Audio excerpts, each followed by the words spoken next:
warahmatullahi wabarakatuh. Perkenalkan, nama saya Sutrina, BP 1810542040. Jurusan Ilmu Ekonomi, Fakultas Ekonomi, Universitas Andalas Payakumbuh.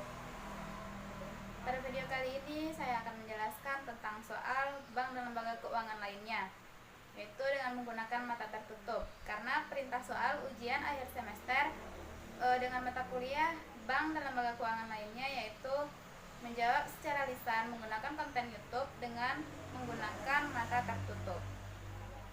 Baiklah, masuk kepada soal yang pertama. Soal yang pertama yaitu tentang sewa dan anjak piutang. Yang A, jelaskan secara ringkas apa yang dimaksud dengan sewa guna, sewa beli, sewa menyewa, dan kredit, serta berikan contoh dari masing-masing hal tersebut. Yang pertama yaitu sewa guna atau leasing. Sewa guna atau leasing merupakan kegiatan pembiayaan dalam bentuk penyediaan barang atau modal dalam jangka waktu tertentu. Leasing ini telah diatur dalam Menteri Keuangan Republik Indonesia Nomor 1168/KMK.01/1991 tentang leasing atau tentang sewa guna. Selanjutnya adalah kredit. Istilah kredit adalah pencatatan akuntansi untuk akun hutang dan ekuitas yang mengalami peningkatan. Biasanya kredit terletak pada sisi kanan. Contoh kredit yaitu kredit modal kerja, kredit konsumtif, kredit jangka pendek, kredit jangka menengah, dan kredit jangka panjang. Soal yang B adalah apa yang dimaksud dengan anjak piutang? Berikan contoh serta sebutkan jenis-jenis anjak piutang yang diketahui. Anjak piutang atau factoring adalah suatu transaksi keuangan di mana suatu perusahaan menjual piutangnya dengan memberikan diskon.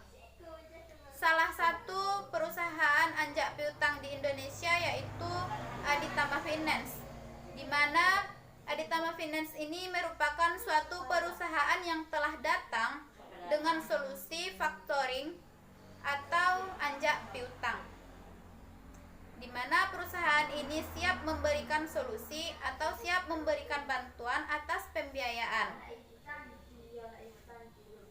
Jenis anjak piutang yang saya ketahui ada 3, yaitu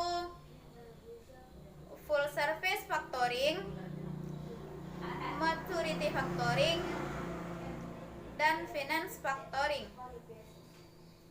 Soal yang kedua yaitu tentang modal ventura dan reksadana.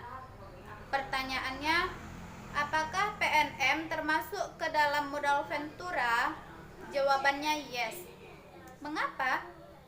Karena PNM itu adalah permodalan nasional madani menjalankan bisnis utama dengan manajemen investasi, terutama reksadana. Di Indonesia telah ada yang namanya PNMVC. Apa itu PNMVC? Yaitu Permodalan Nasional Madani Ventura Capital. Itu adalah salah satu bukti bahwa PNM adalah termasuk ke dalam modal ventura. Apa perbedaan berinvestasi di reksadana pasar modal dan di reksadana pasar uang? Di reksadana pasar uang yaitu reksadana yang 100% berinvestasi di instrumen pasar uang seperti sertifikat Bank Indonesia atau SBI, deposito berjangka, dan obligasi yang jatuh tempo di bawah 1 tahun.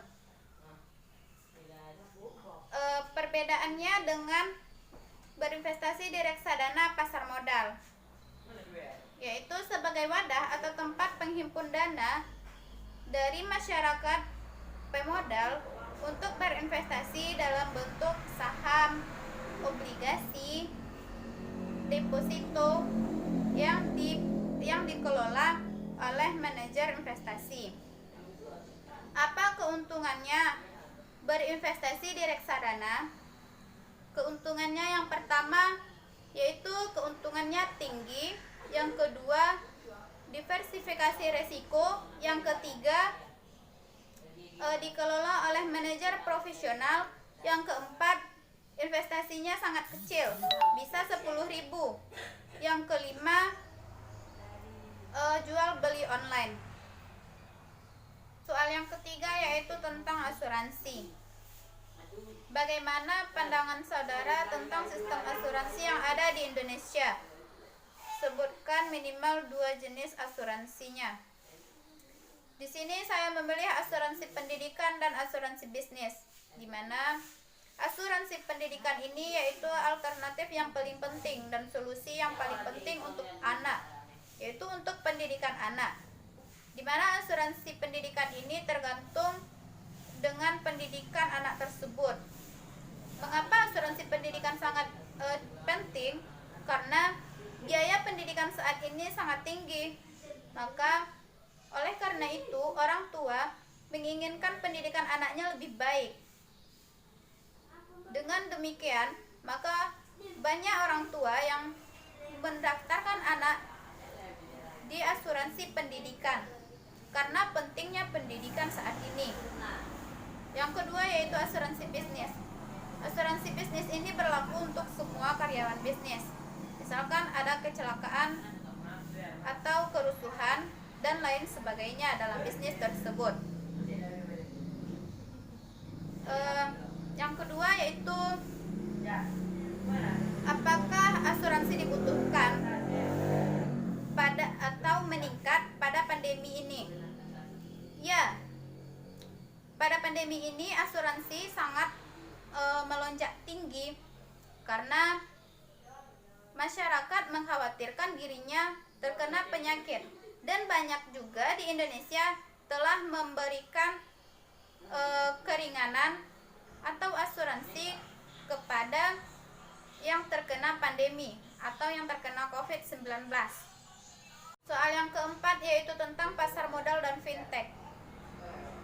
Yang A, sampai saat ini pandemi COVID-19 masih menghantui seluruh negara. Tidak hanya berdampak pada kesehatan, tetapi juga berdampak pada perekonomian. Jelaskan bagaimana keadaan pasar modal saat ini. Penyebaran COVID-19 tidak menghalangi ratusan ribu investor untuk berinvestasi di pasar modal Indonesia. Direktur Pengembangan Bursa Efek Indonesia, Hasan Fauzi, mengungkapkan bahwa investor di Indonesia meningkat menjadi 2,92 juta Single Investor Identification atau SID pada akhir tahun 2020. Apa yang dimaksud dengan peer-to-peer dalam fintech?